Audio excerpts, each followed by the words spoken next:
Upside down with your vehicle? Bring it. Been told no for a loan? Bring it. Take home $350 a week? Bring it to Premier Chrysler Dodge Jeep Ram in Troy. New 2019 Ram 1500 at $269 a month. New Wranglers, $299 a month. Think you got the best deal? We'll beat it. What'd you say? We'll beat it. Shop local. Shop PremierTroy.com, where Premier can make a difference. During the summer clearance sale. Bring it on. There's a reason we sell more vehicles than anyone else. Price. Nobody beats a Premier deal. Nobody.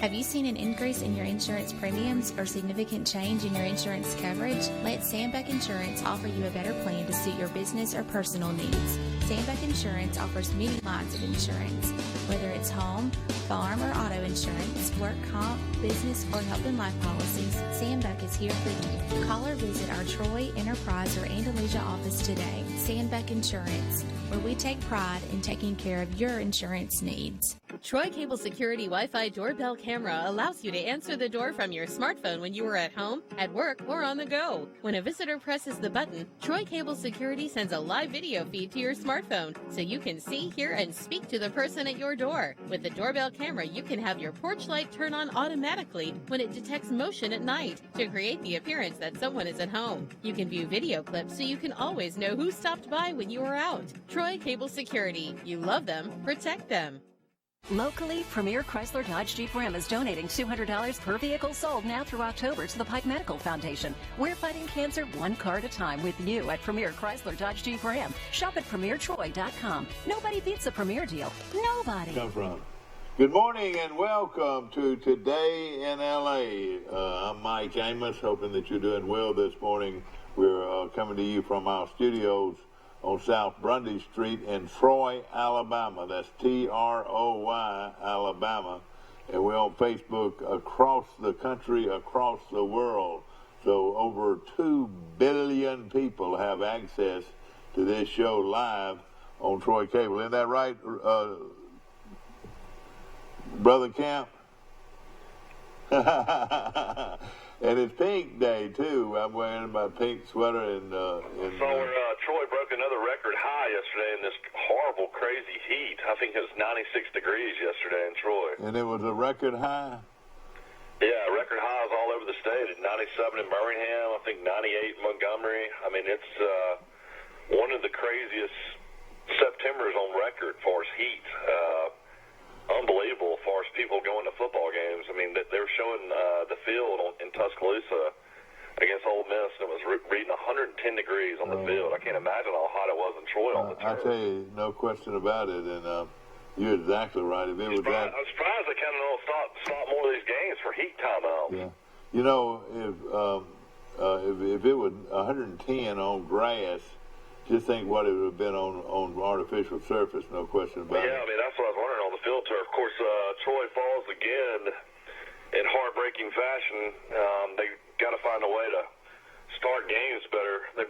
They played 2 games at home against Division I competition, and both times they've been down 14-0. And Lane Hatcher, the Alabama transfer, all he does in his first start ever against Troy, the Arkansas State's quarterback, first start ever, throws for 440 yards. Yeah. 4 touchdowns. His first play. Yeah, threw a touchdown pass. Goes for 92 yards and a touchdown. Did you see how he did that? He just went up and leaped up there and got it, and the other guy fell down. Yeah, he just wanted it more. But I mean, I'm talking to friends, and of course, it's all over social media and comments everywhere on Facebook, and fans are definitely upset, and everybody's kind of in shock. A lot of people thought this team would maybe go 11-1, 10-2. I thought they'd go 8-4 at worst, but Troy has got to fight and claw to maybe even make a bowl game now, which is hard to believe because Missouri is a 27-point favorite. 27-point favorite over my Trojans. Take the Trojans and put your house on it. 27-point favorite in Columbia this weekend. So that will put Troy at 2-3. So you got to find a way, somehow, some way, to get to 6 wins to even have a chance at a bowl game. And that bowl game will be in Montgomery, and we'll have to beg our former athletic director, Johnny Williams. Well, I talked to Johnny Williams after the game. Do you see 7 wins come? 4 wins coming after Missouri? I mean, you would have to go 4-3 to even get to 6 wins now, and I don't see this Troy team getting there. I'm looking at it real right now. Like you said, we're. I mean, you gotta hope you can beat South Alabama because they're struggling tremendously. But other than that, I don't see a sure win on that schedule. Yeah, well, I didn't see that. You know, even before this. No, before the season, you had us going 11-1. Well, I had us beaten. The only sure win I felt like was Akron and Campbell, and we're 2-2. And Akron turns out to be one of the worst programs in NCAA history. They were a 9-point favorite on the road against UMass, and all they do is lose. That's right. Well, all right. I mean, you've seen Troy play. I've seen him play against Campbell. I've seen him play against Southern Miss. I mean, obviously things have got to get fixed on the defensive front, but obviously things have got to get fixed on offense. Troy kicked 3 field goals inside the 15-yard line. I know it. That was bad. That was bad. That was huge as well. So we were talking off the air. We got to figure out why our quarterback is sliding every single time when he's running the ball. You know, if he's not ready to play, if he's got to slide, get somebody else in there. I'm telling you, if he's got to slide, he'll play. Late in the game, he slides, and Troy has no timeouts. You know, he doesn't even try to run out of bounds. He's got to know that he's got to either get out of bounds or throw his passes in the end zone. You know, I mean, at the very end of the game, Carlton Marshall saved the day. I mean, the greatest player Troy's had on defense in several years, thank goodness, is still on this team, and makes a great interception. And Troy's got all they could ask for and more. Over 2 minutes left with 2 timeouts. But of course, Troy has no luck. He returns the interception to inside the 40-yard line, and Troy gets penalized for a celebration penalty. Celebrate? Are you serious? Was that a celebration penalty? Yeah, on the sideline. It was a sideline. Oh God! Why can't you get excited about a football game, refs? I mean, what do you want them to do? Stand around with their fingers in the back pockets? That is crazy. All I know is that was a big call to move them back. I had no idea that it was a celebration penalty. When it was all said and done, though, Troy had plenty of time to move down the field and score, and unfortunately, never threw a pass in the end zone that I saw.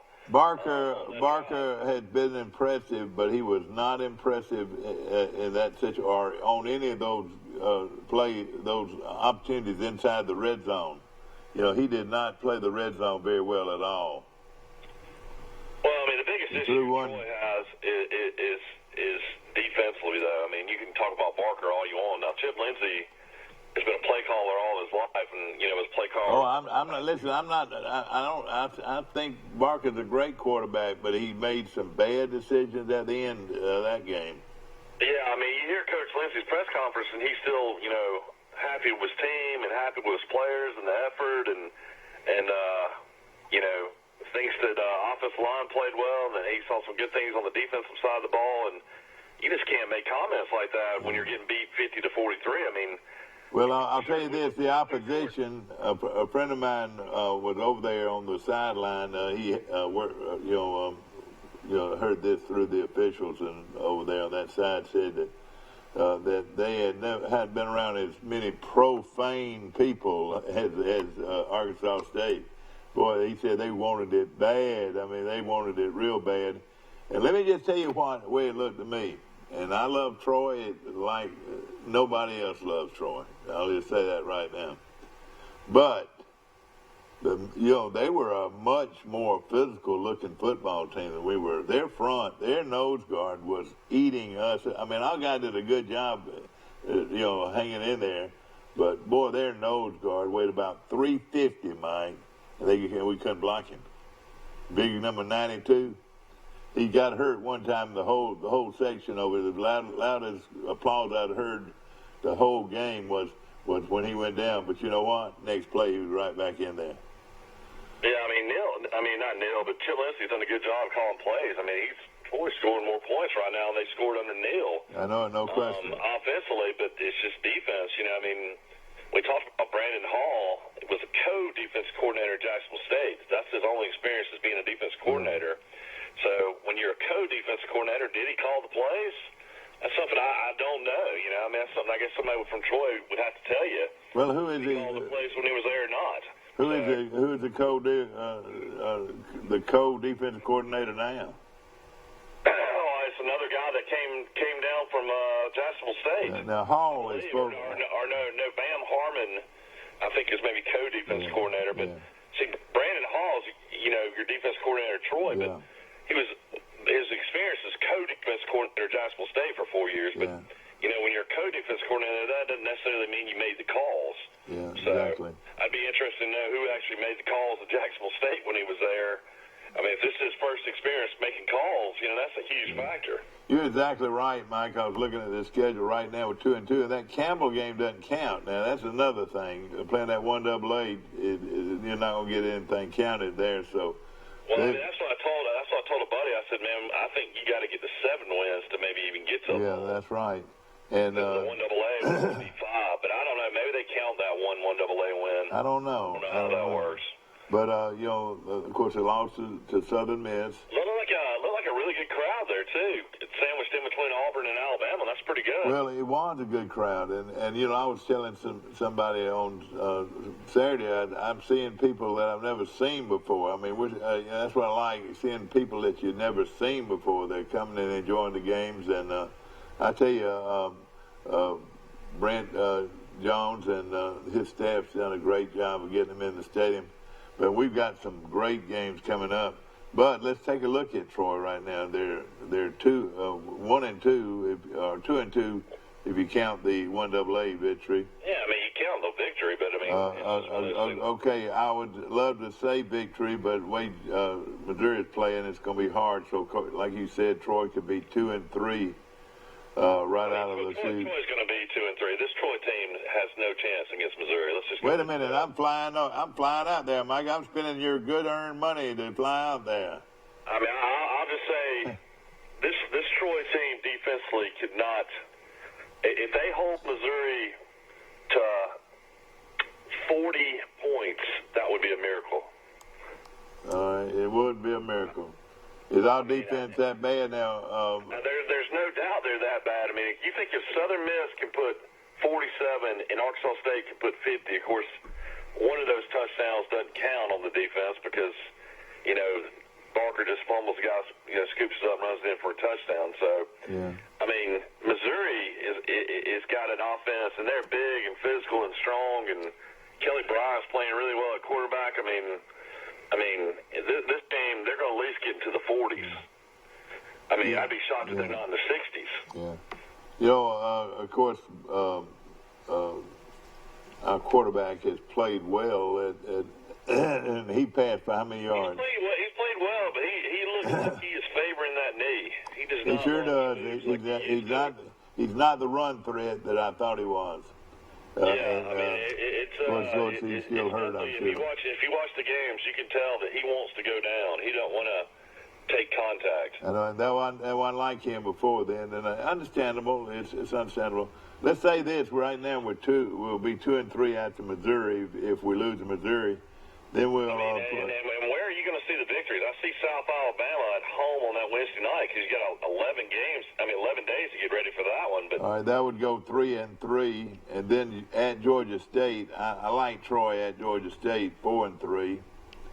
I tell you somebody that's Georgia State's not playing well after they beat Tennessee, but they got talent still. That's going to be tough it's just going to be tough for Troy to beat anybody on the road. I think so too, but I don't know. Troy might play better on the road than play at home. To tell you the truth, Georgia State, they could beat Georgia State, so they could be. I mean, the split between Georgia State and Coastal Carolina, they're going to lose one of those. They won't win both. Not the way they're playing now. Yeah. So, they're better than Coastal Carolina, though. If you say that, they're 4-4. And then homecoming becomes the biggest game of the season against Georgia Southern. They got to find a way to win homecoming, and that gets you to 5-4. And then Texas State's playing a lot better. Yeah. And if you can find a way to beat, Texas State, that can get you to 6-4. And then Lafayette's the best team in the league next to Appalachian State right now. They've also covered the line every single week. I read yesterday as well. They go on the road and they beat Georgia Southern by 14 points. So that's going to be a loss. That gets you 6-5, and then Appalachian State at home. Appalachian State beat North Carolina, and North Carolina almost beat Clemson, went for 2 and tried to win the game. Mac Brown, you got to give him credit. He tried to go for the win. None of them are easy, but let's see where we can get 6. Appalachian State will beat Troy, so that's 6-6 right there, and that's barely getting to 6-6. Yeah. Well, right now, Louisiana and Appalachian State. Troy comes back after the break and got beat by South Alabama. You're going to have a losing record. I'm going to tell you now, that Arkansas State was a pretty good football team. You know, they were physical. Yeah, they got beat by Georgia by 55 points. they barely beat Southern Illinois last weekend at one AA school, 40-29. They beat UNLV on the road, big, 47-17. Notice UAB got beat, Mike. Western Kentucky beat UAB. Yeah, well, I mean, everybody in Vegas thought that was the case. For some reason, that line was only 2.5. Yeah. But now Arkansas State did lose to a really good SMU team that's undefeated. Yeah. So, I mean, it's one of those things you just can't lose these games at home. I mean, I had Troy beating Southern Miss at home, and I had Troy beating Arkansas State at home. You're right. That's what everybody was talking about. Arkansas State's coach didn't even coach the first 2 games of the season. Yeah. Because of his wife, tragically died. Well, they say he is. They say Arkansas State's guy is hard nosed. Boy, they said he was rough over there on that sideline. He got in their face, but they were man-child. He has a defensive background. He was a coordinator. And they said that, boy, he got in his face, and all you saw was jugglers on both sides. You know what I mean? I mean, I tell you what, Troy is very lucky late in that game. I mean, he was really thinking about going for the touchdown down there. I know it. You're right. I was the same way as you were. I guarantee he regrets it now because that would have been a dagger. Their defense, when it counted, was pretty good. When it really counted, they were pretty good. Barker, unfortunately, on that second to last drive, threw one of the worst interceptions you'll ever see in your life. I mean, he threw that one up for grabs. That was a terrible decision there. So Troy got so lucky that Marshall made the huge play to get the ball back. But I mean, I don't know what's happened with this Troy team. I mean, I've tried to tell people before the season about all the 6 starters on defense that could have been back. I mean, I guess when you look at it, that's really the biggest factor. Mike, right now. Can you name any of those guys? You know, I hear you say this, but can you name any of them? We've been talking about it for weeks. Tron Folsom. All right. Folsom was number 2, the leading tackler for the last 2 years, transferred to Colorado State. Yeah. All right. I'm gonna repeat you. Then you had Marcus Jones, who was a freshman All-American. Marcus Jones is the one. All right, listen now. Give me time to repeat it. Marcus Jones out of Enterprise, returned 2 kicks in a row, and was the leading kick returner in the nation. He transferred He got injured. He got injured last year when he jumped up and made one of the best interceptions you'll ever see in your life, and then fell on his shoulder. And he came back late in the season and was playing offense and defense because I think Neil Brown was worried about him getting more injured, maybe playing defense than offense. But then you had Tyler Murray, who's a big, strong safety, 6'2", 215 pounds. And losing him was huge. He was athletic, made a bunch of interceptions, and then... Where was he from, Mike? He was from down in Florida, but I heard that Murray... he left really late, right before the season started, so I don't even know if he went to junior college or what happened with him. Was it grades, though? Do you think grades got him? No, he got in the transfer portal. Okay. It wasn't grades. But another big thing in this game on Saturday is Melvin Tice, the starting safety out of Carver High School, Montgomery. He's been playing for 3 years. He gets kicked out of the game for targeting. So they also didn't have him in there. How early in the game was that? That was in the first half. I did not know that he got kicked out. Tice is a safety, isn't he? Yeah, Melvin Tice. But so anyway, that's 3 guys that could have been back on this defense. And you know what? That means he can't play for the first half against Missouri. Well, no, if it happened in the first half, he set out the last half, so he should be able to play. Okay, well, good. And then you lost before the season. The 2 biggest blows that could have happened. You had Tyler Dunlap. You had Terrence Dunlap, the unbelievable kid out of Maplesville, who he's a great one of the best one. corner guys and punt returns and kick returns for Troy last year. He didn't make his grades. And then a guy on defense, a huge, big, strong defensive lineman, a defensive end. This is one we missed. This one right here is the one we missed more than anybody. Who dominated Nebraska year, Antonio Barker, kid out of Pensacola. Antonio Barker. 6'3", 270 pounds, doesn't make his grades. 6'3", 270 pounds. So the defensive front, who's already just missing tons of guys and has no depth, misses a guy like that. And then this guy came in and played for Sindarius Rooker last year, and they gave him a scholarship. He played so well. This guy named, Tyler Knudsen? Yeah. Strong safety, 6'4", 215-pound safety, gets injured before the season, and his career was over due to injuries. So that's 6 guys that started for Troy last year in games. 5 of them were full-time starters. One of them was a part-time starter. And that was right out of the spring that those guys were on Troy's team. Is that right? After the spring game. Pretty much all the guys were there except Jones and Tron Folsom were already gone. Yeah. And Folsom might, I don't know what caused him to transfer. Folsom's starting in Colorado State linebacker. Yeah. He was a graduate transfer, so he could play right away. They love him, don't they? Yeah.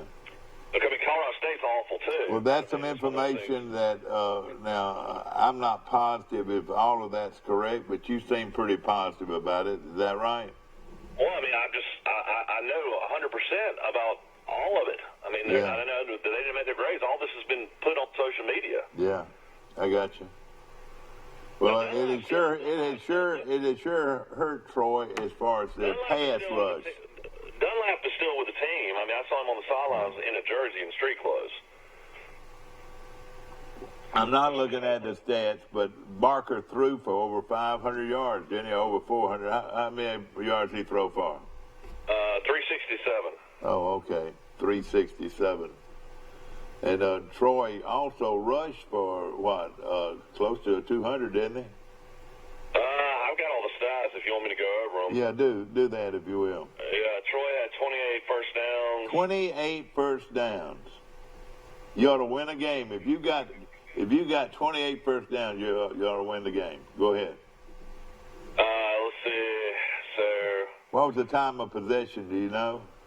Yeah, I can look it up. Troy had 143 yards rushing. All right, 143. They didn't have hardly any yards rushing, did they? They didn't. Well, their starting running back was out. Was he? You mean their starting running back didn't play in that game? Yeah, their starting running back didn't play. They had 103 yards rushing. All right, I knew Troy held them down pretty good. Lane Hatcher, the Alabama transfer. Now, keep in mind, Lane Hatcher, this is his first start ever in college football. First start ever. Now, where is he from? Do you know? Well, he's from Arkansas. He was Gatorade Player of the Year in Arkansas. He was a Gatorade Player of the Year, and he went to Arkansas State?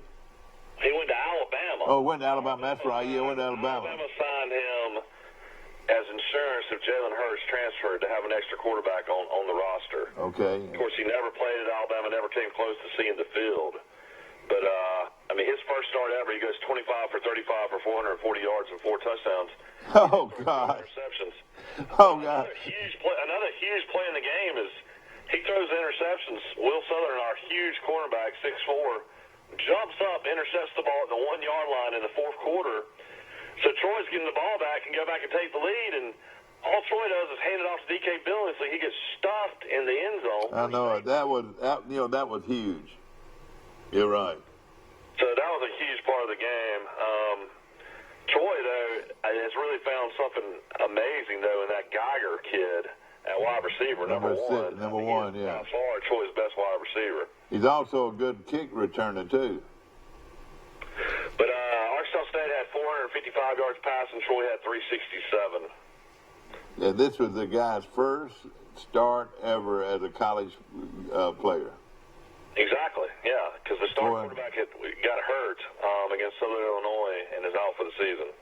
This guy, Hatcher, man, if I'd hate to see their starting quarterback because this guy was good. Now I thought he was real good. D.K. Billingsley has done a great job stepping in for B.J. Smith. He had 20 carries for 104 yards.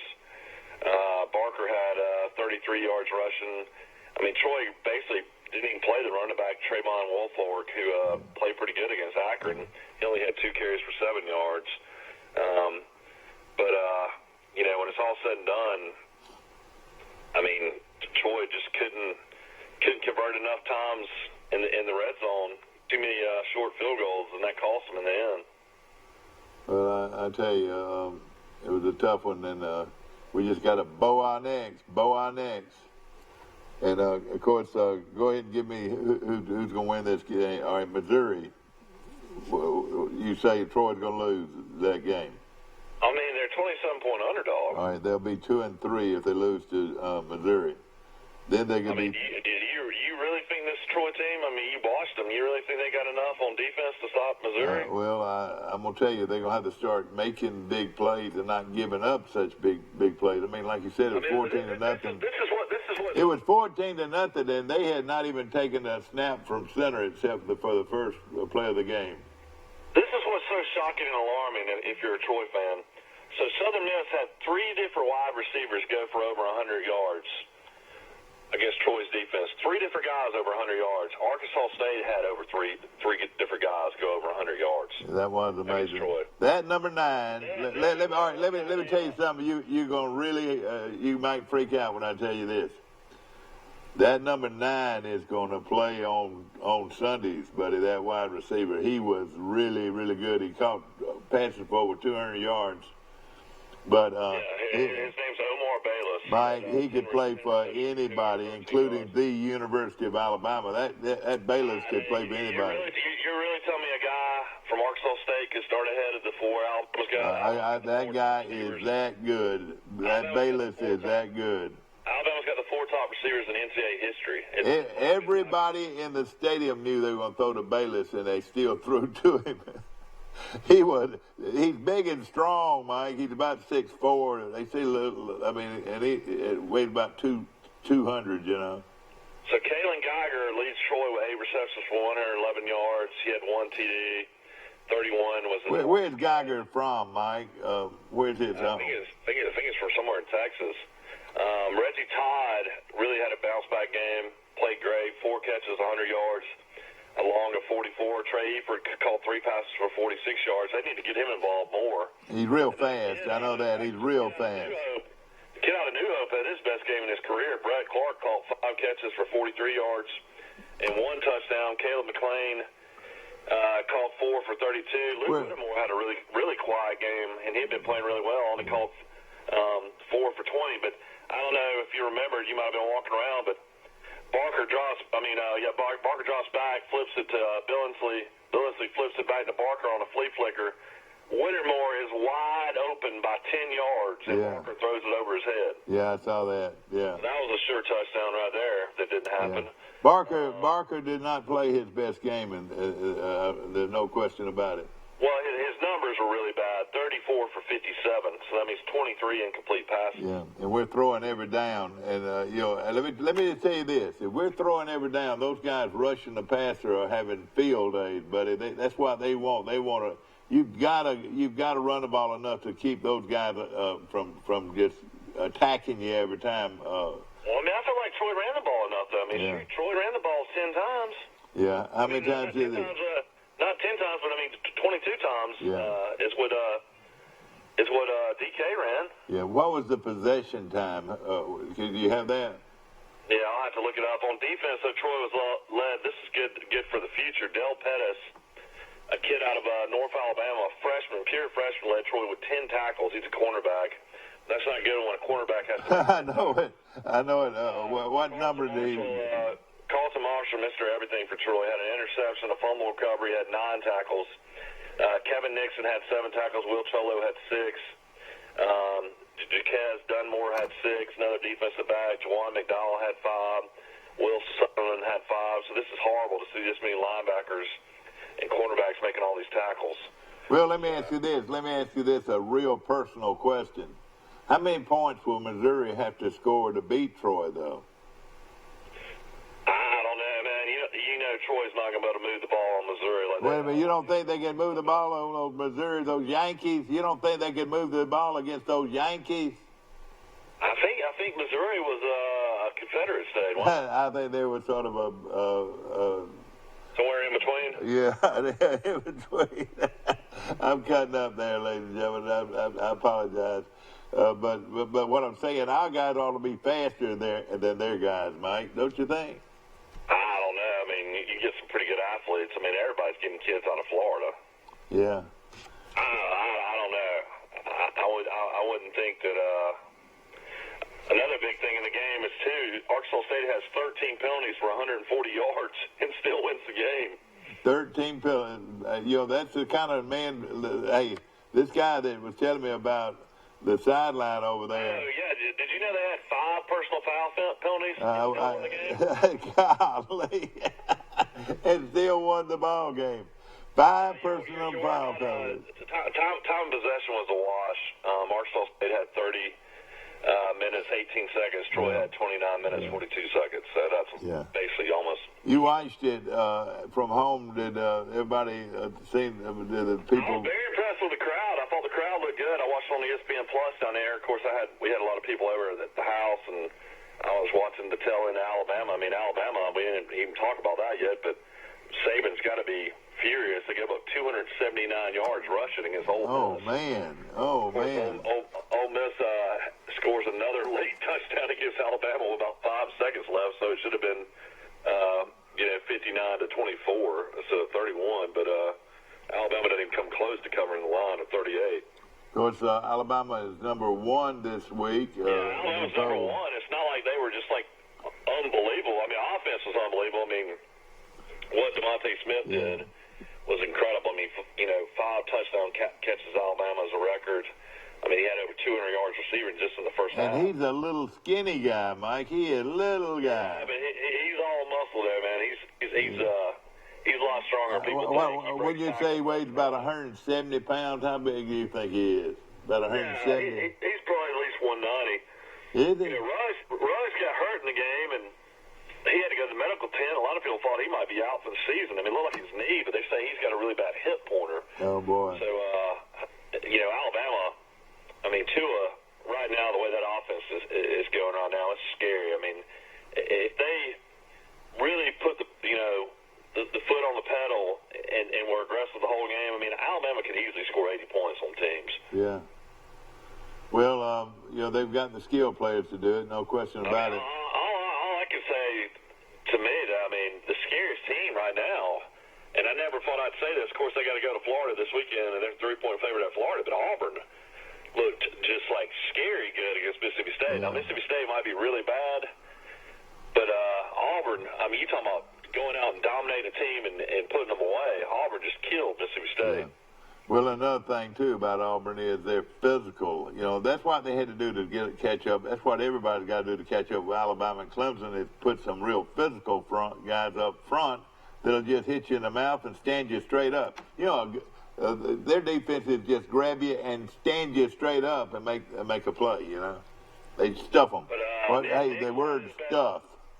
Nick's had his best game by far. He threw for over 300 yards. And, I mean, Auburn, ran at will, threw at will. I mean, Mississippi State, you talking about a guy that's not going to be there very long. That Moorhead guy, I think he's just he basically made it off Mullen's talent last year to go 8-5, and to go 8-5 with all those great players is still, horrible coaching in my opinion. But I don't know if they'll get to a bowl game this year either. The first coach to go during the season was Rutgers' coach. They fired him this weekend. Bless his heart. He was 8-32, so including a 3.26 mark in the Big Ten. I mean, I don't know how Schiano won there. He's the only guy that's ever won at Rutgers.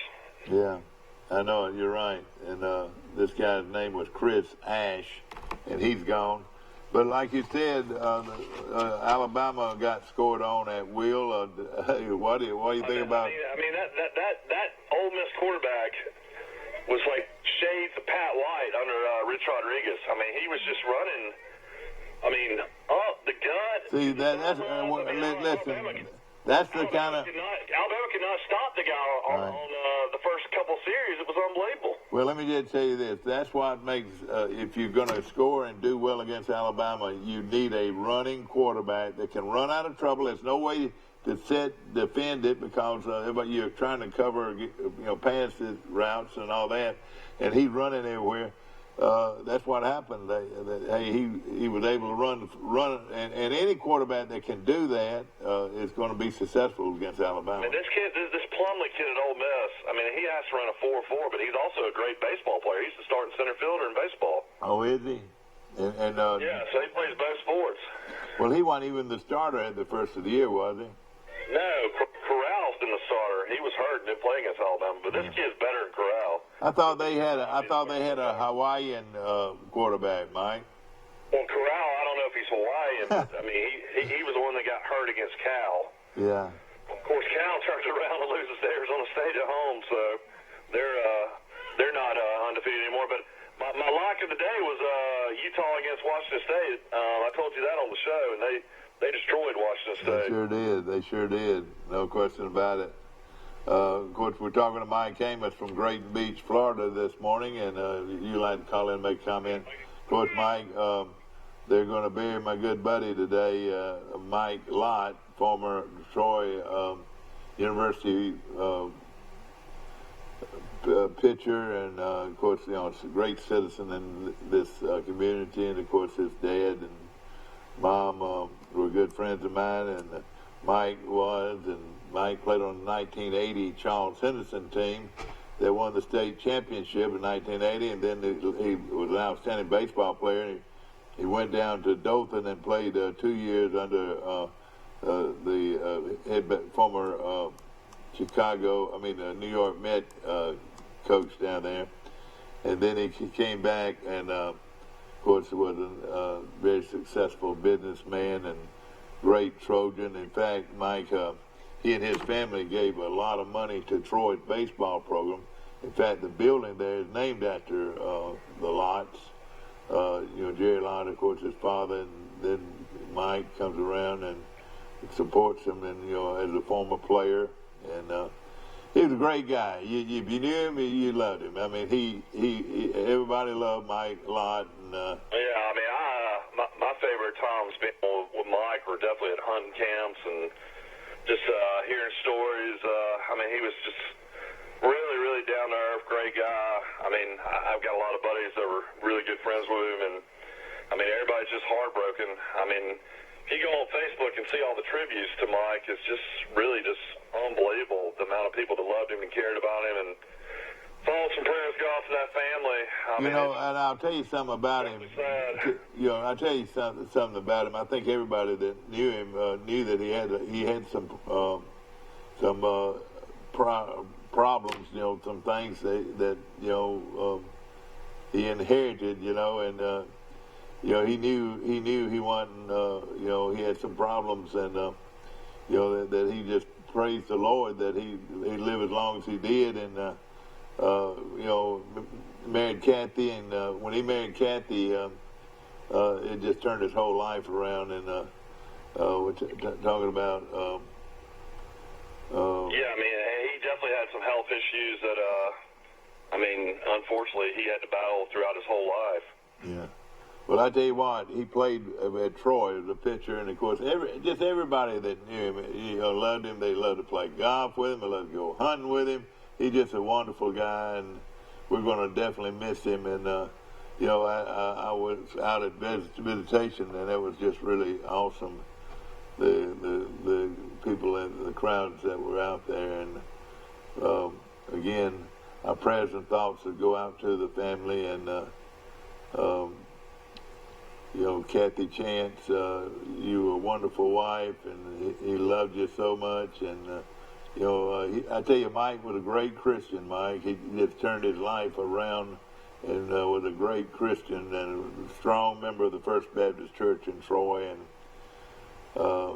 we'll remember you forever, my friend. And every time we look on that building there, everybody will think about you too at the same time. And thanks for your generosity and your friendship. And I know a lot of people out there are grieving today. But let me tell you this, my dear people, my sweet people.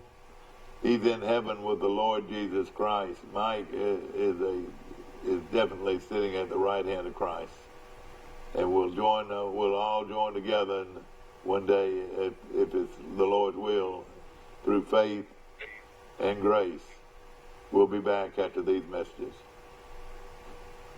The kickoff sales event is underway at Bill Jackson Chevrolet Buick GMC. Right now, take up to $16,647 off MSRP on select new 2019 Chevrolet Silverado or new 2019 GMC Sierra. Take up to $14,596 off MSRP on select new 2019 Chevrolet Tahoes and Suburbans or select new 2019 GMC Yukons. Shop us on 231 North Troy or online 24/7 at BillJacksonAuto.com. Bill Jackson, the name you've trusted for over 30 years. Piggly Wiggly's local butchers are on site at both stores and will help you select the best cuts of meat and trim them to your liking. Our USDA choice beef is the most consistently tender, juicy, and flavorful beef you can buy, all at cost plus 10%. Have you seen an increase in your insurance premiums or significant change in your insurance coverage? Let Sandbeck Insurance offer you a better plan to suit your business or personal needs. Sandbeck Insurance offers many lines of insurance, whether it's home, farm, or auto insurance, work comp, business, or health and life policies. Sandbeck is here for you. Call or visit our Troy, Enterprise, or Andalusia office today. Sandbeck Insurance, where we take pride in taking care of your insurance needs. Troy Cable Security Wi-Fi doorbell camera allows you to answer the door from your smartphone when you are at home, at work, or on the go. When a visitor presses the button, Troy Cable Security sends a live video feed to your smartphone so you can see, hear, and speak to the person at your door. With the doorbell camera, you can have your porch light turn on automatically when it detects motion at night to create the appearance that someone is at home. You can view video clips so you can always know who stopped by when you are out. Troy Cable Security. You love them, protect them. The lot is full of new 2019 model vehicles, and they are priced to sell at Bill Jackson Ford. New 2019 Ford F-150s, Mustangs, Edges, Expeditions, and more. The 2020 Ford models are rolling in. Check out our inventory. You can be sure to find the right vehicle for you at the right price for you. Check us out on Highway 231 in Troy or online at BillJacksonFord.com. Bill Jackson, the name you've trusted for over 30 years. Yeah, Lee was blown away. She felt like y'all made a good decision. Back to our show, ladies and gentlemen, brought to you by Sisters Restaurant on Highway 231 South. And, these folks coming in from all over said, why isn't Sisters open on Saturdays? Why aren't they open on Saturdays? There are a lot of people here that would definitely eat with them, but they got to have some time off. And to me, Mondays would be better than Saturdays because Saturdays is when a lot of people do eat out. And but I tell you what, the food is outstanding. And I hate to say that to you about your friend, Mike, but hey, she can't touch Sisters. What do you think? I mean, I'm not friends with the lady at Pier Park, and I mean, well, but what I'm saying, you know, she's gotten. You're talking about Paula Dean. Yeah, they say that her food's outstanding and unreal. Well, she must not have ever eaten at Sisters. What do you think? We went to Sisters, I guess after the Southern Miss game, and it was wonderful. Yeah. Well, you're a connoisseur. My favorite dressing on the buffet, and I love the dressing. Yeah. Okay, you love Sisters dressing the best. How about a squash casserole? Who's got the best squash casserole? Yeah, Sisters got the best squash casserole. And I tell you what, man, for the money, I mean, their chicken fingers are right up there for me. I mean, Troy's known for chicken fingers. Trust me. I mean, I'm best friends with Blake Crow, and you know, Crow's chicken is still probably my top. And it's still a great place I mean, it's located on North 39th Street, and he's still got a great chicken place, I promise you. Yeah, when I was a kid growing up, you know, the Crows owned Rook's Pizza and they owned Crow's Chicken, so every time he had a birthday party, people didn't really care if they liked Blake or not. They just went because of the food. He's being facetious. That's one of his best friends. All right, we're gonna recap the top 25 for the weekend. Here's your scores. All right. Shocking score. I mean, I thought this one might be a little bit more competitive. Penn State goes into Maryland. It beats Maryland 59-0. So Maryland's high hopes for an amazing season looks like they're crumbling. Arizona State shocks me and goes in and beats Cal. Cal's ranked number 15, undefeated. Arizona State and Herm Edwards has done a great job there. They're 4-1, so they win 24-17. The biggest shock of Saturday by far and it knocked Clemson from number 1, is North Carolina. Really shocking score. Plays Clemson off their feet, and Clemson survives. North Carolina goes for 2 with about a minute left to go in the game. Mac Brown tried to go for the win, and they got stuffed. I know that's great and all that to go for the win, but his chances would have been much better, getting into the playoff. No, not getting into the playoffs. I mean, they're just trying to win the game, North Carolina is. But if you go into overtime, you never know what can happen. That puts a lot of pressure on Clemson. Yeah, that's right. That's what I'm saying. The pressure would have been more on Clemson, probably. Yeah, so Clemson survived 21-20, but lost their number 1 ranking to Alabama. But you know what? The guy at Clemson, and he is one of the great coaches, motivators out there. You know what he ought to say? He said, hey, we were national champions. We're undefeated. Hey, nobody's beat us. You're right. We won by 1 point, but we won. And how in the world could you put anybody above them when they were the defending national champion and undefeated? Yeah, I kind of agree, but it happened. Alabama struggles on defense. Alabama was up 38-10 in the half, so it was over at halftime, but gives up another late touchdown and wins 59-31. Tua was unbelievable. 26 for 36 for 418, 6 touchdowns, and then he ran in another touchdown, so he's responsible for 7 touchdowns. How about this? After 5 games, Tua has thrown 23 touchdowns, and no interceptions. Oh, man. Isn't that unreal? None from the whole year? For the year. Whoa, that is unreal. That is something. You got Alabama winning, then you had another blowout, which I saw this one coming. Justin Fields is the real deal for Ohio State. They go on the road and destroy Nebraska. Just beat them like a drum. 48-7. Of course, that's where College Game Day was. And then your favorite quarterback, Jalen Hurts. Yes, sir. The man among my boys. Yeah. 55-16. All Jalen Hurts does is throw for 415 yards and 3 TDs. Yeah. He's just showing those folks at Alabama he could pass. And then Auburn played lights out against Mississippi State. Auburn beats Mississippi State 56-23. Mississippi State scored a touchdown with a few seconds left, and that would have been worse. War Eagle to you, Mike. Auburn's going to win the football game. Auburn is going to win the football game. Ladies and gentlemen, the Auburn Tigers are red hot, believe you me. And Mike, hey, until somebody beats them, those Tigers are going to be ready and willing to go up against anybody as they head up to the weekend and they play at Florida Field. I'm going to go ahead and tell you early, they're going to beat Florida like a drum. They're going to shut Auburn's defense going to shut Florida down, and Auburn will win by 2 touchdowns. Well, Florida, lost their quarterback Felipe Franks, but the backup's been playing pretty well. But Auburn's actually the favorite in that game already. They're a 3-point favorite.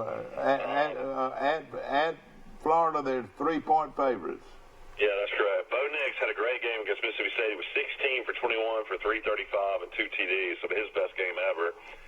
Wisconsin struggled against Northwestern. This was kind of a surprise. Yeah, me too. 24-15. Florida handled Townsend. We talked about Townsend. Troy used to play them when they were Townsend State. They win 38-0. And then a really good game early. Virginia has to lead at halftime against Notre Dame at Notre Dame. They're up 17-14. And Notre Dame just destroys them in the second half and wins 35-20. Iowa's undefeated. They're pretty good, yeah. 48-3.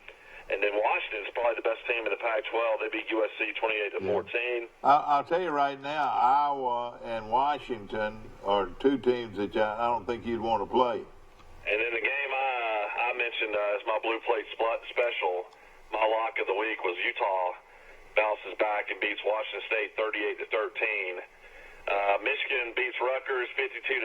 We talked about that. The Rutgers coach lost his job after the game. UCF bounces back and beats UConn 56-21. And then Texas A&M, I watched pretty much the whole game, has to scratch and claw to beat Arkansas, and Arkansas had just got beat by San Jose State. A&M's a 24-point favorite in this game and only wins 31-27. They've got an off week to get ready for Alabama. And then Kansas State falls from the unbeaten. They travel to Oklahoma State, and Oklahoma State wins 26-13. And then the last game in the top 25, Michigan State beats Indiana 40-31. Yeah, Michigan State's got a good defense. So, there are more good teams out there than now. Let me ask you this: who's going to beat Boise State? Right now, they're undefeated. Are they going to go undefeated? I don't know. I mean, you'd have to look at the rest of their schedule. Take a look at it, if you will. Take it up. Let's look at Boise. Boise's ranked 16th in the nation, but who's left on their schedule that can beat them? I'll have to pull it up and look. Of course, there's 18 undefeated teams right now. 18 undefeated teams. That's a lot. Yeah. You got Alabama, Clemson, Georgia, Ohio State, LSU, Oklahoma, Auburn, Wisconsin, Florida, Penn State, Iowa, Boise State, Wake Forest, the shock of them all, SMU, Memphis is undefeated. Memphis got beat, though. They got beat. No, Memphis won. They're undefeated. I'm looking at something. I thought, who did I think they beat? I mean, they beat them. I don't even think Memphis even. No, Memphis played. They beat Navy on Thursday night. That's what I'm saying. Yeah, Navy. Did they? No, Memphis beat Navy. They beat them 35-23. Okay. Then you got Sunbelt, and this is scary to think. Appalachian State's undefeated. You got Baylor undefeated. They came back. Well, they were dominating Iowa State, and then Iowa State took the lead, and Baylor kicked the field goal to win the game. And then another shocking undefeated team so far is Minnesota.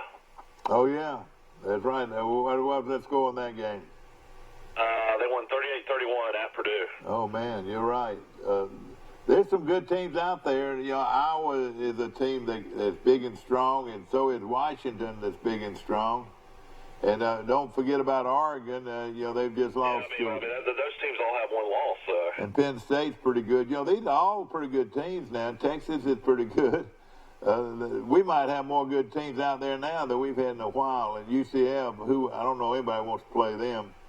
Michigan, you would think Michigan's having a bad year. Well, they hadn't lost but one game.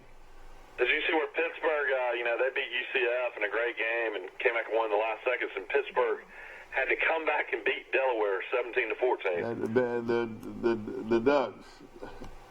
The Blue Hens. The Blue Hens, yeah, the Blue Hens of Delaware, yeah. Here's your Sunbelt scores. Of course, Troy falls to 0-1, and Barker did make a good comment, which, you got to factor in. There's, two different divisions of the Sunbelt. So by Troy losing that game, Arkansas State's in the West, Troy's in the East. So if Troy somehow was able to still win their side, they would play in the championship game. So factor in that. Of course, you'd have to beat Appalachian State and a lot of other teams to do it. That's right, Appalachian State struggled early against Coastal Carolina, but just came back and destroyed Coastal Carolina 56-37. Arkansas State, of course, we already mentioned, huge victory for them on the road against Troy. So they won 50-43. And let me tell you something. They have all the respect in the world. Troy had won the last two games, but I've always hated to play them because, you know what? They're physical, real physical. If you watch that game. And then Louisiana Lafayette is the surprise team. They're physical. They've covered every spread as well, so a lot of people like them for that. Yeah. But they go on the road and beat Georgia Southern 37-24. Did the Georgia Southern quarterback play? That interests me to know. I'd have to look and see. Let me run through the rest of these. I'll go back and look. All right, go ahead. La Monroe, of course, they almost beat Florida State. Beat South Alabama 30-17, so South Alabama found a little bit of offense. And then this is a team that's a little bit scary. They got a new head coach, Jake Spavital. And Texas State wins again. Of course, it's only against Nichols, but they won 24-3, and now they're 2-3. So that's one of the better starts they've had in a long time there. Yeah. Let me see if Wirtz played for Georgia Southern. Of course, he's the guy that was had the issues getting arrested before the season.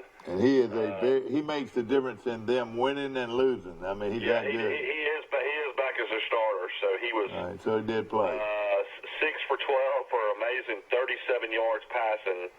But he did run 21 times for 93 yards. Yeah. So when they can be balanced. When they come to Troy, they'll probably be playing like that. Yeah, they'll be really good. No question about it. let me tell you, the Sun Belt is pretty good conference. I think they can play with a lot of folks. I like them. I don't know. I mean, you look at it. I mean, I used to think that they're dead even with Conference USA, but I don't know. I don't know if the Sun Belt's up this year or down this year. I mean, they're still. Well, let's just say, all right, Lafayette. I don't know if anybody in the mid-level wants to play that. I think it's really good, and I think Appalachian State's really good. And I think everybody else we thought Troy was really good, but obviously that's not the case. I'll tell you what. You better put Arkansas State in there. They're pretty good still. Arkansas State and Appalachian State. You only beat Southern Illinois by 11 at home. I mean, you get beat by SMU. SMU is having a great season. I mean, Georgia, you knew you were going to get beat. I mean, before Troy, really, their only good game that they had won was UNLV at UNLV, but UNLV is one of the worst programs in the country. Yeah. There's no question about it. I think Troy was a 7-point favorite in that game. I mean, Troy's got to win that game. They do. And you're right. You got to win at home. Where was the pressure on this freshman quarterback for him to sit back and throw for 440 yards? Well, see, that was the key. And the same way against Southern Miss, they gave him way too much time to throw the football. They really gave him a lot of time. And this quarterback Hatcher now is the real deal. Is he a freshman or what is he? Yeah, he's a freshman. He redshirted at Alabama. Yeah, but then how he was able to transfer and not sit out was kind of interesting. Yeah, I know that. So he was at Alabama last year. Then is that right? Yeah, he didn't leave until after spring. Oh gosh. So now we know the rest of the story. Then and this guy was considered by some people as the best quarterback coming out of high school. He was the best quarterback coming out of Arkansas. He was only a 3-star pick. I mean, basically, Alabama last minute offered him just because they were, thinking that Jalen Hurts would transfer. And they needed one more quarterback on the roster. Yeah. How's the kid that transferred from Ole Miss doing at Michigan? How's he doing? Well, he struggled. Shea Patterson has. I mean, he looked awful against Wisconsin, but had a decent game against Rutgers. But everybody has a decent game against Rutgers. Yeah, exactly. But I was just wondering, there were 4 or 5 guys that transferred to try to get that job. There's still a bunch of quarterbacks at Michigan, aren't they? Yeah, I mean, Michigan, they still got a long ways to go. I mean, the way Ohio State's playing, I don't see them coming even close to Ohio State. Exactly. Mike, I'm going to go over some high school scores right after these messages from our sponsors.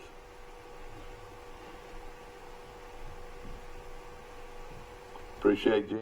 The kickoff sales event is underway at Bill Jackson Chevrolet Buick GMC. Right now, take up to $16,647 off MSRP on select new 2019 Chevrolet Silverado or new 2019 GMC Sierra. Take up to $14,596 off MSRP on select new 2019 Chevrolet Tahoes and Suburbans or select new 2019 GMC Yukons. Shop us on 231 North Troy or online 24/7 at BillJacksonAuto.com. Bill Jackson, the name you've trusted for over 30 years.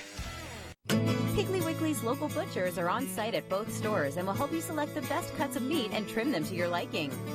Our USDA Choice beef is the most consistently tender, juicy, and flavorful beef you can buy, all at cost plus 10%.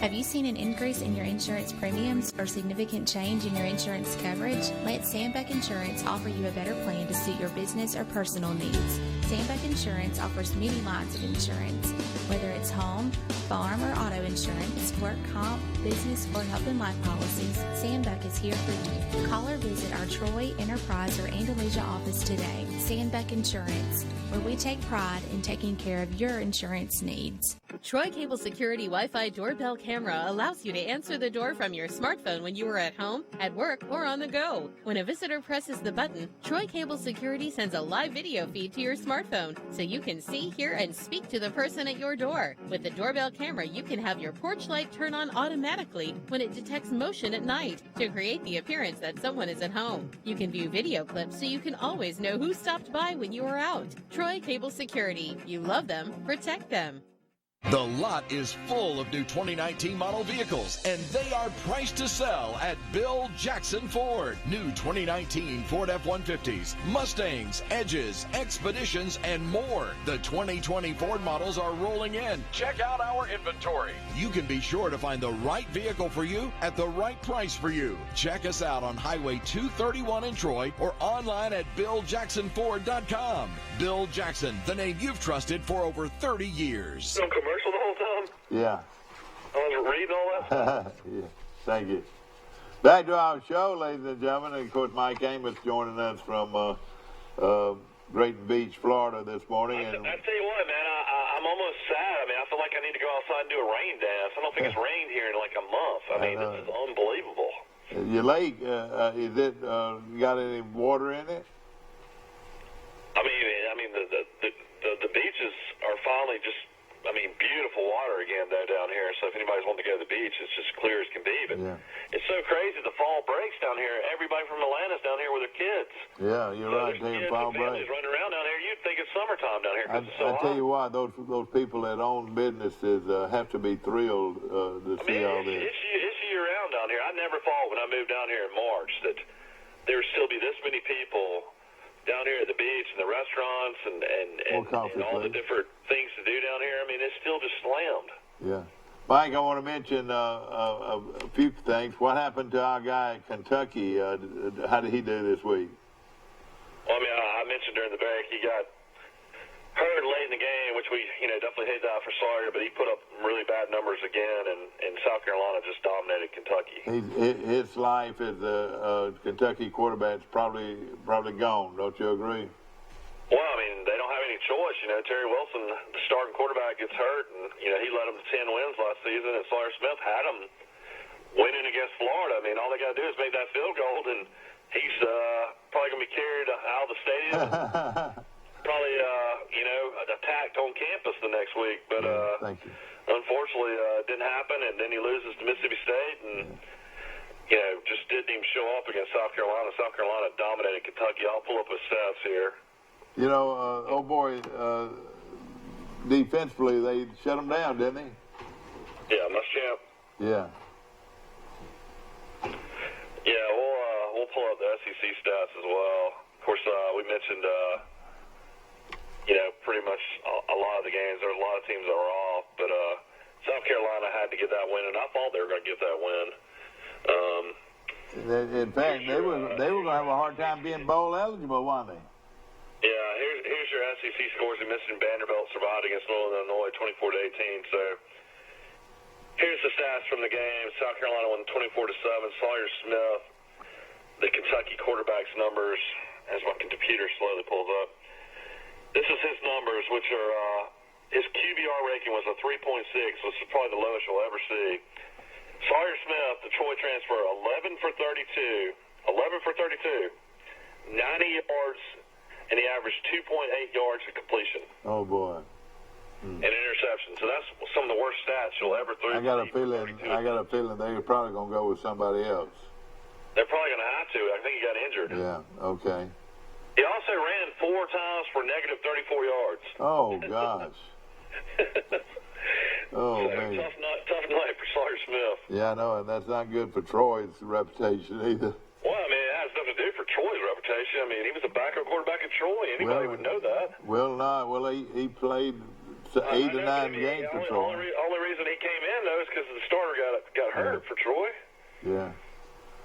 No question about it. That really hurt. He's a good kid, and we wish him the best, but, he's just not a guy that can play starting quarterback in the SEC, and I think everybody realizes that. Before we go take a look at next week's games, I want to touch base. What about the high school wrap-up? That's what I'm going to do, yeah. That's what we're going to do.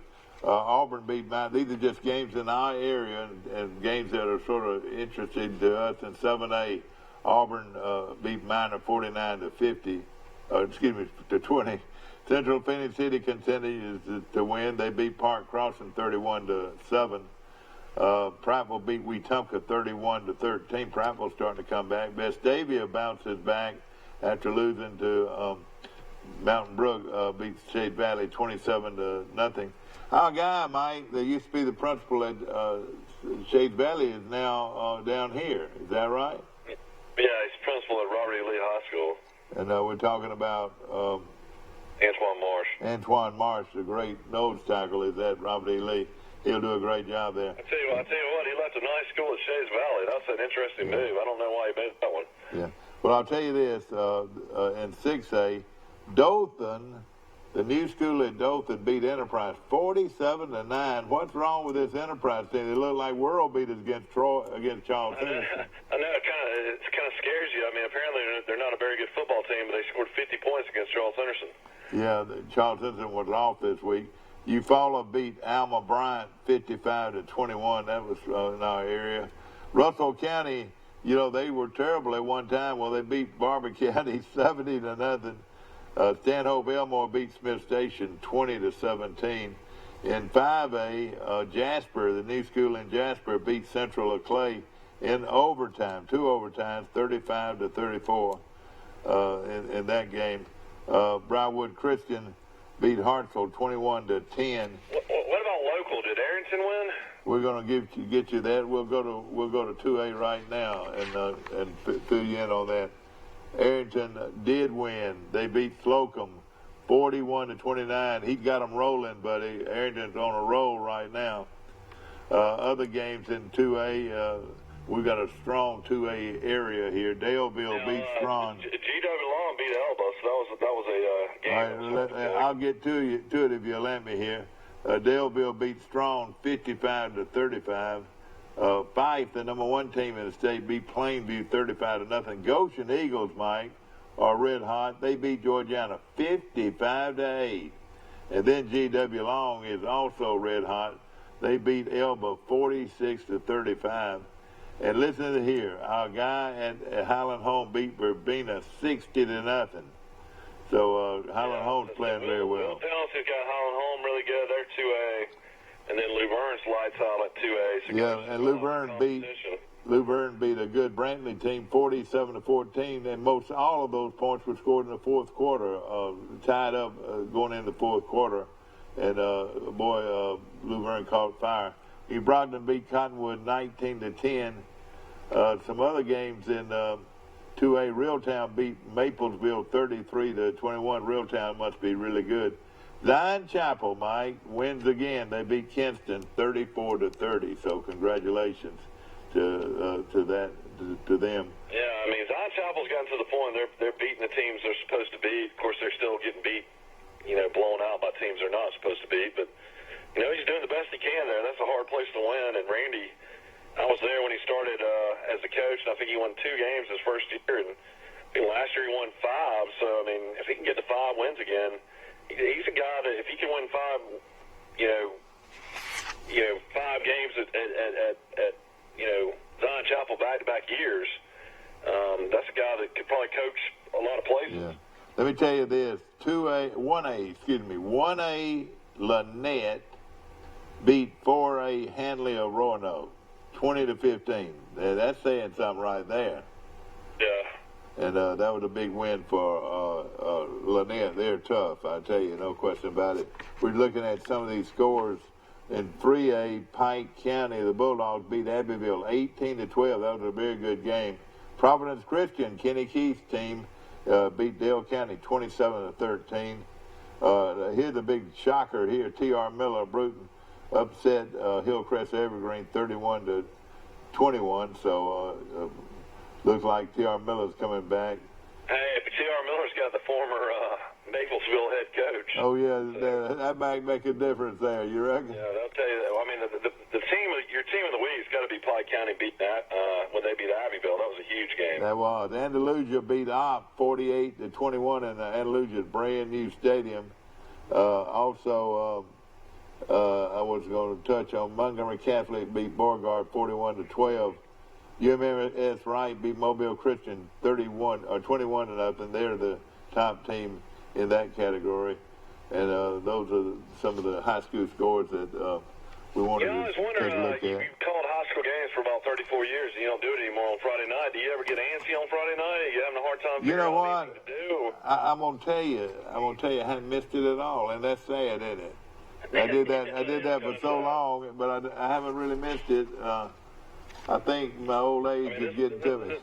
This is the first time in 33, 34 years during the fall that you didn't have something to do on a Friday night. That's right, 35 years. And, I looked around, and how about Lou Byrne and Brantley? That was a pretty good one, And, Pike County had a huge win.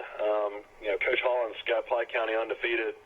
I don't care what anybody says. The Jamboree does not count against Charles Henderson. That's right. They're undefeated.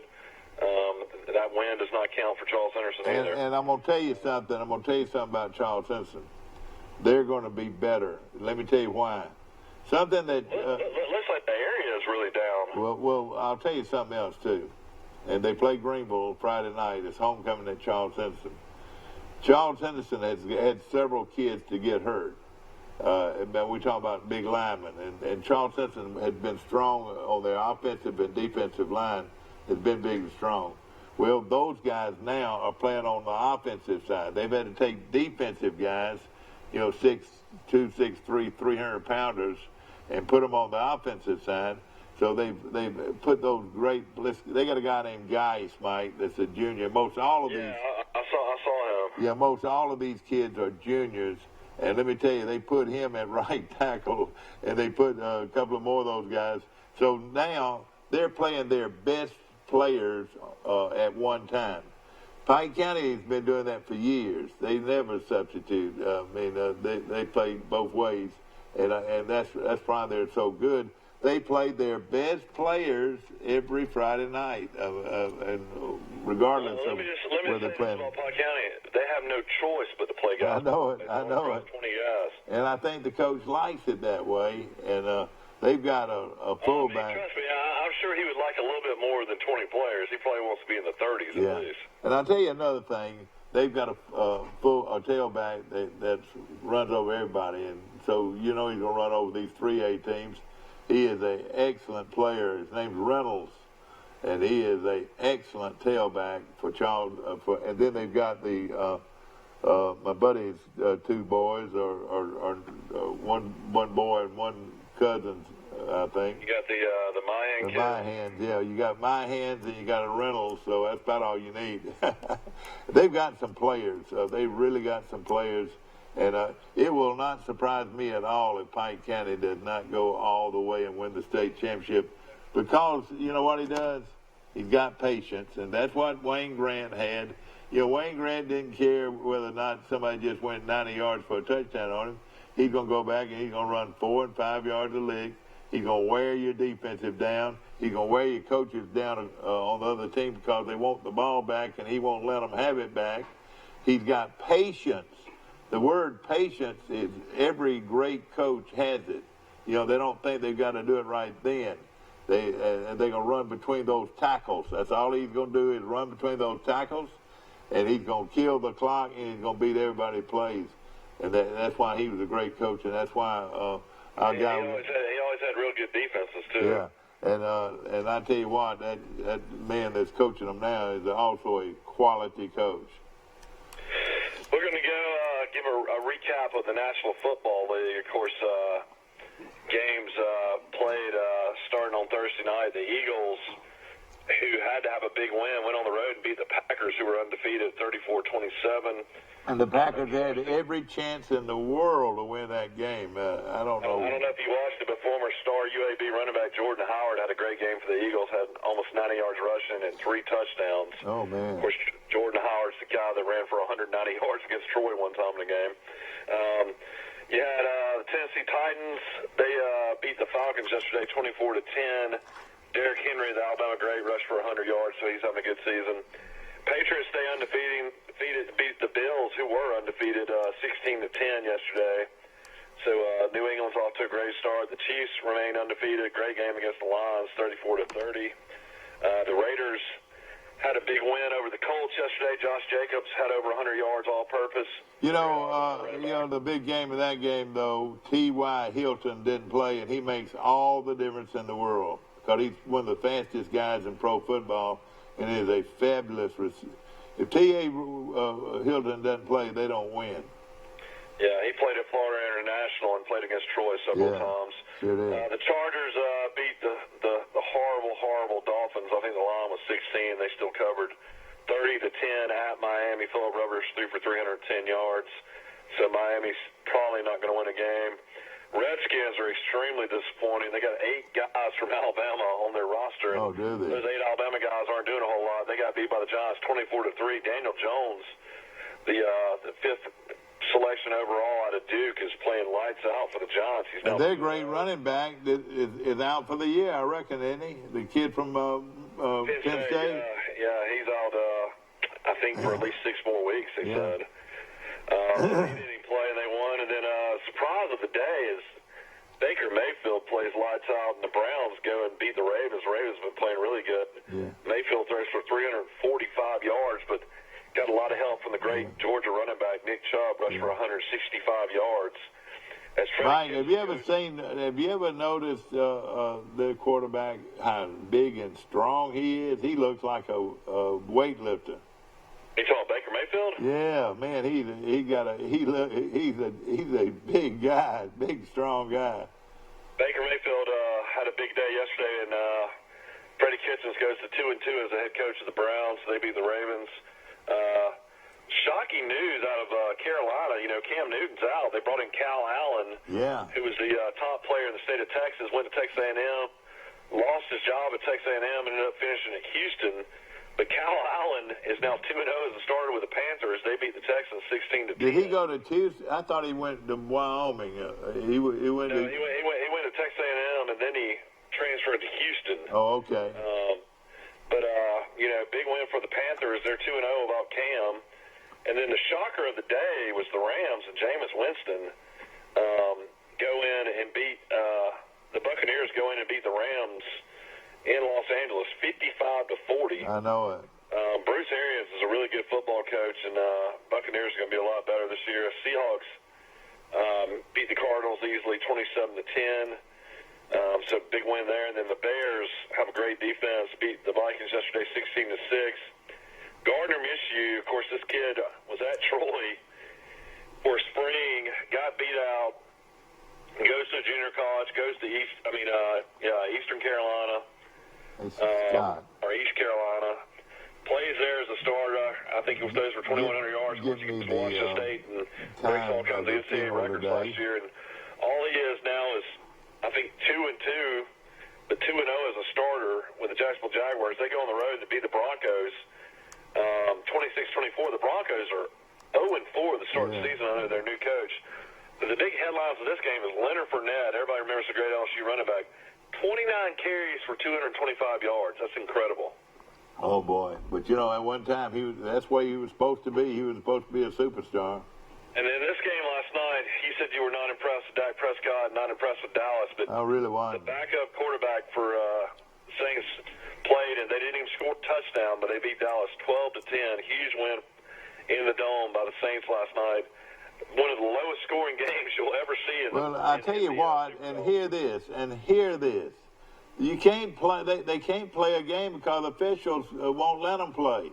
I mean, there's so many penalties. If you even touch a guy in the secondary, they're going to throw a flag. The officials are ruining pro football. I really believe they are. I tell you what, two strong defenses last night.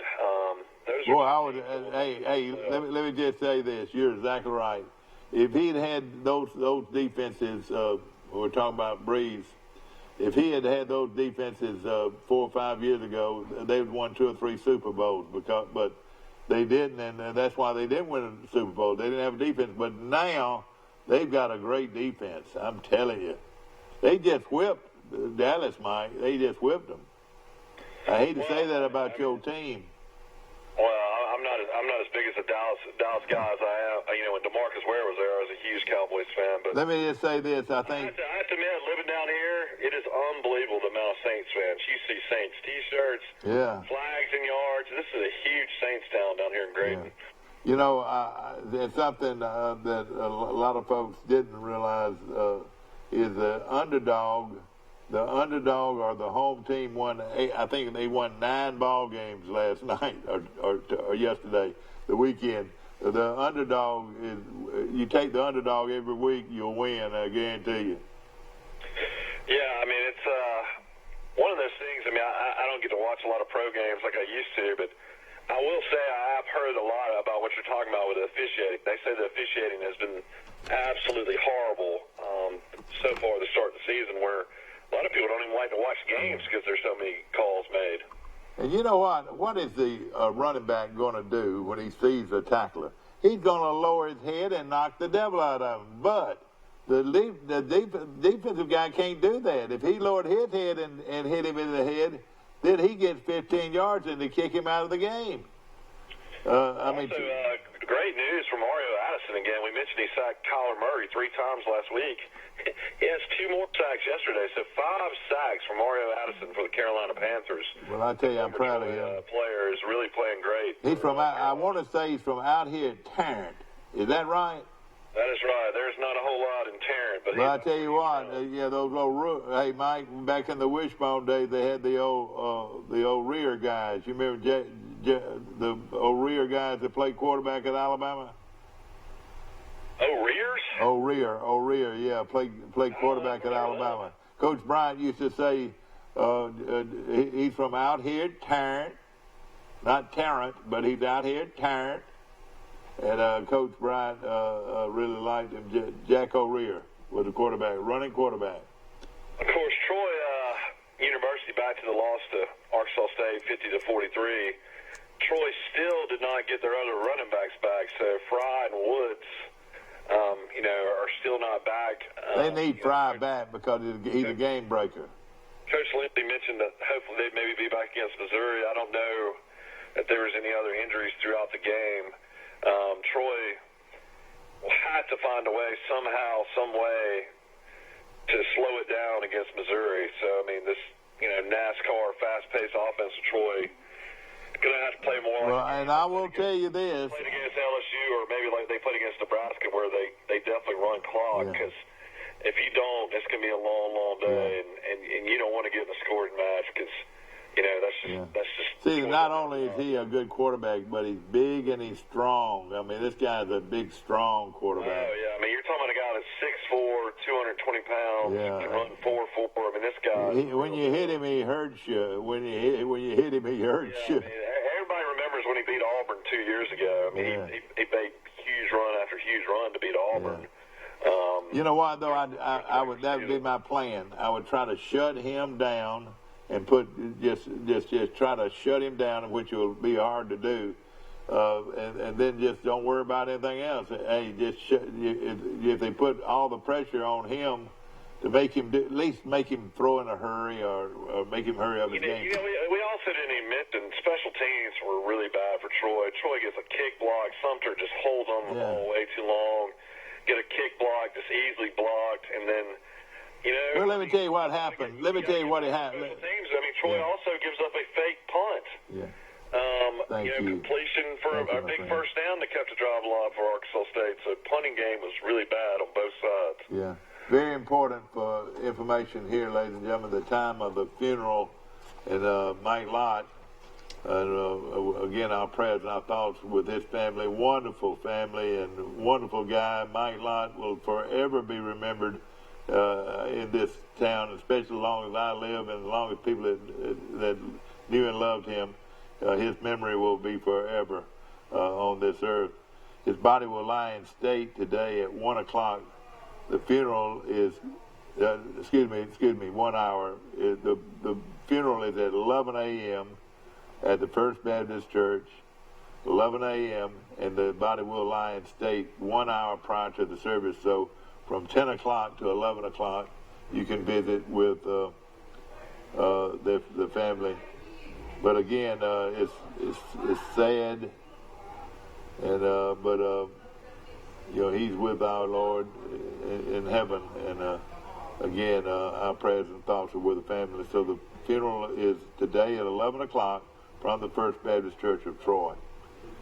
Of course, Mike, we were looking at these teams that can beat Troy, and every one of them can beat them, no question. I mean, South Alabama is in disarray. So, I mean, that's a game Troy should win.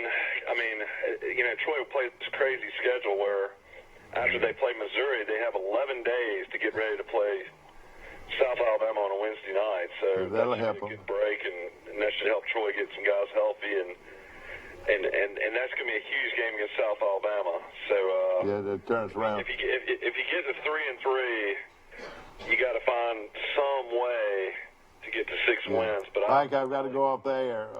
Ladies and gentlemen, we are glad that you were with us today. I hope that you'll watch us again today at 1:30, and hope to see you tomorrow morning, bright and early for Today in L.A. Have a great day. See you then.